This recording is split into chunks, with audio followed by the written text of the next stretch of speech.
Hızlıca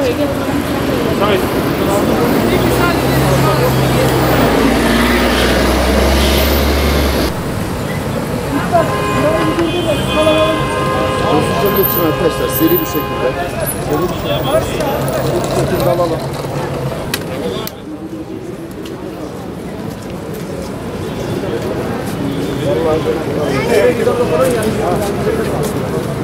Bizden yana doktorlar da başka birileri.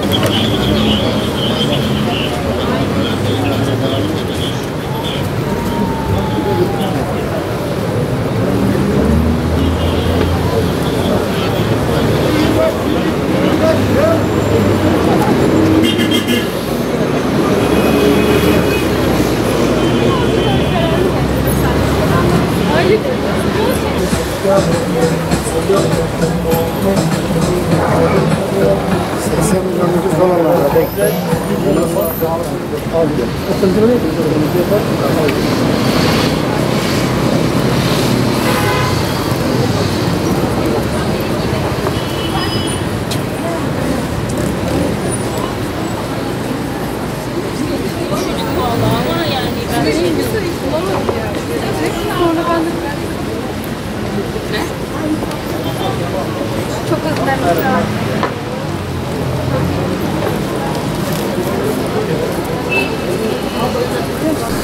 Aşağı gidelim. Bayraklar.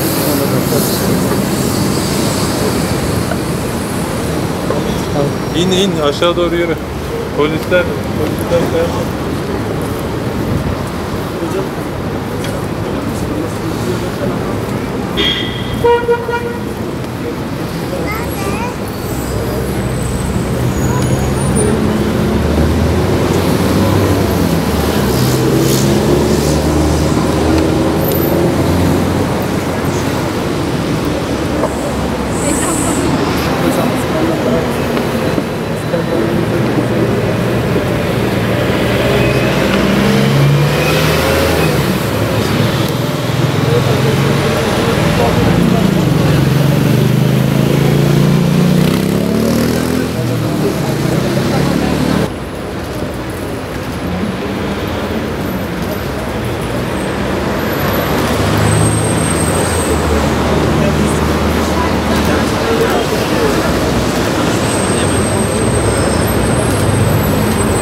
öyle yapıyor yani.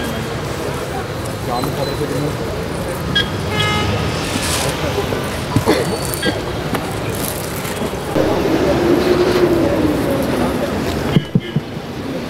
Bizim meclisimizden Melik Hatun Camii'ni övdük.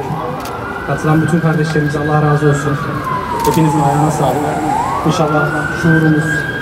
Bismillahirrahmanirrahim. Elhamdülillahi Rabbil alemin. Vessalatu vesselamu ala Resulina Muhammedin ve ala alihi ve sahbihi ecmain. İşgalci İsrail'in Filistin'de 10 yıllardır devam ettiği sistematik işgal ve zulüm 7 Ekim'den bu yana soykırımdan başka hiçbir kelimeyle anlatılamayacak boyutlara ulaşmakta ve bütün dünyanın gözü önünde devam etmektedir. İnsan hakları ve uluslararası hukuk kuralları ihlal edilerek hastaneler hedef alınmaktadır. Hastanelerde hekimler ve sağlık çalışanları elektriksiz, ilaçsız, oksijensiz şartlarda tedavi sunmak için destansı bir mücadele vermektedir. Ayrıca tıbbi malzemelerin temini ve sağlık hizmeti sunumu engellenmektedir. Hekimler, sağlık çalışanları ve hastalar hedef değildir, olamaz. Bu saldırılar açık bir savaş suçudur. 3. haftasında buluştuğumuz sessiz yürüyüşü ülkemizde ve tüm dünyada yaygınlaştırmaya kararlıyız. Bugün Ankara, İstanbul, İzmir, Kayseri, Konya, Sivas, Kocaeli, Bursa, Elazığ ve Sakarya'da eş zamanlı olarak yürüyüşümüz gerçekleşiyor. Başta Dünya Sağlık Örgütü olmak üzere tüm dünyadaki hekim, sağlık çalışanı ve vicdanlı insanları harekete geçirmeye çağırıyoruz. Yaşananlara karşı tepkimizi her şekilde göstermeye kararlıyız. Bu sebeple hekimler olarak tüm meslektaşlarımızı Gazze'li kardeşlerimize yapılan zulme açıktan desteğini bildiren ilaç firmalarını boykot etmeye davet ediyoruz. Ayrıca Sağlık Bakanlığımıza da hastane eczanelerinde muadil ilaç kullanma çağrısında bulunuyoruz. Geride bıraktığımız 55 günde dünyanın birçok noktasında Filistin'de yaşanan zulme karşı ses olan bütün insanlara ve burada sessiz yürüyüş kervanımıza katılan bütün hekimlerimize şükranlarımızı arz ediyoruz. Hekimler olarak bir kez daha sesleniyoruz.